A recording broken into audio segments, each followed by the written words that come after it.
let's get back to that. Yes. Everyone knows. I mean, or everyone. Fotis Dulos killed his wife, Jennifer. 99.9% of the people believe that. Why should we convict Michele Troconis for conspiracy to commit murder? Much more difficult to prove, Mike. Yeah, Billy, when you look at the video of the home, and you said they said it was like over an hour, and it's intense because you're concentrating.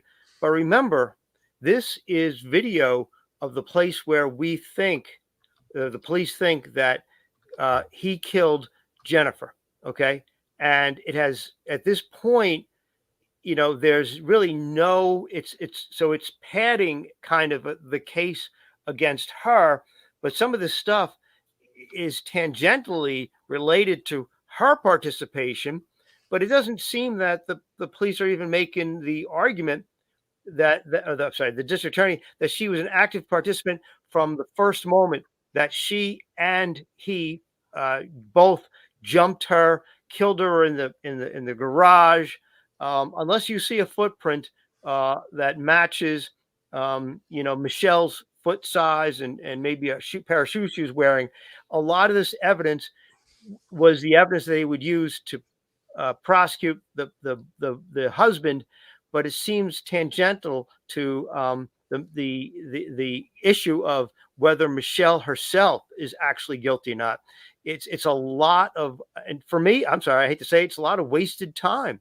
If I'm a juror, I want to see what is directly connecting her. What do you have in that inventory of evidence that directly connects her? No other stuff, just directly connects her to the killing. Right, because they have to present the case they would have presented for Fotis Dulos in order to get her. Right. But if I'm sitting in the jury, I'm like, wait a minute. How did she plan this? Right. Where's the beef? Let's see it. Phil, what are your thoughts here? Well, listen, this is a very complicated case, obviously, but I think that there's a lot of different things that could put her in the trick bag for the conspiracy. For instance, the alibi notes that were written, they caught her in lies on that. They caught her in several lies. I'm just shocked that her attorney allowed her to be interviewed by the police when she's the target of a possible homicide investigation, even if it was just at the time they thought she may have aided in the disposal of body parts or tampering with evidence. Very unusual for an attorney to allow such a thing.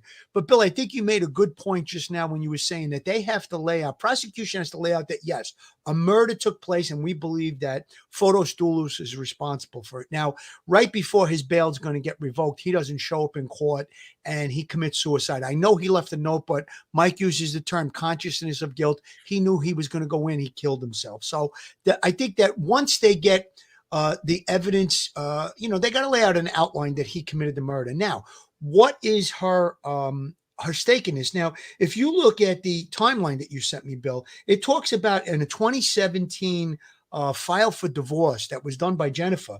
She described him as dangerous, irrational, unsafe, bullying, threatening, controlling behavior, that he always had to win. Sound like a real narcissist. Now, if Michelle's involved with him at this point, I mean, I think it's almost not that hard to believe that he would have consulted with her. He wanted to move her into the home.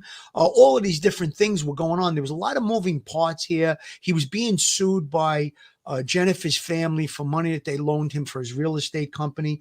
So I just think it's really, really, I know what you said, Billy, earlier. It's a high bar to reach, the threshold to get a conviction on conspiracy.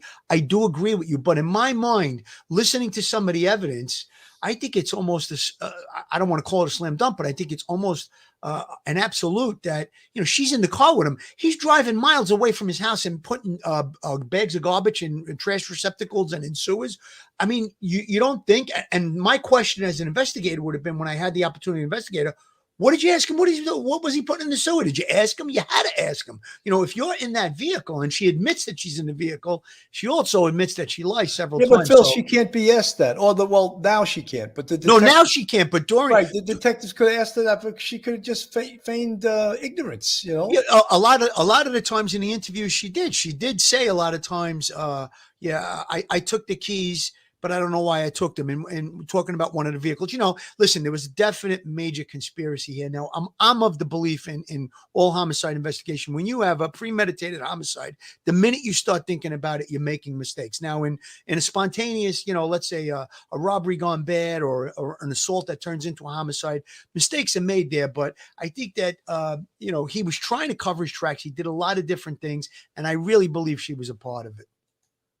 Folks, this is Police Off the Cuff, real crime stories. If you like real crime, true crime from a police perspective, then you're in the right place. And if you're not subscribed to us, go on our YouTube, hit that subscribe button, give us a thumbs up, ring that bell, hit the like button, share us with your friends and family. If you want to subscribe to us, we have a Patreon with 3 different levels, and we also have part of our YouTube channel memberships, 5 different memberships. Lizzie Herzberger, thank you so much for the $9.99 super sticker. Lizzie wrote the great book Behind the Blue Curtain, a story of an Amish. I'm not going to tell the whole story because I want you to buy the book Behind the Blue Curtain, Lizzie Hirschberger. And she's been sort of a spokesperson for women's rights all around the country. A great lady. I've had her on the show a couple of times. Sharon Reynolds, thank you for the £2 super sticker. Very much appreciated. All you other guys in the chat, thank you. This is Police Off the Cuff, real crime stories.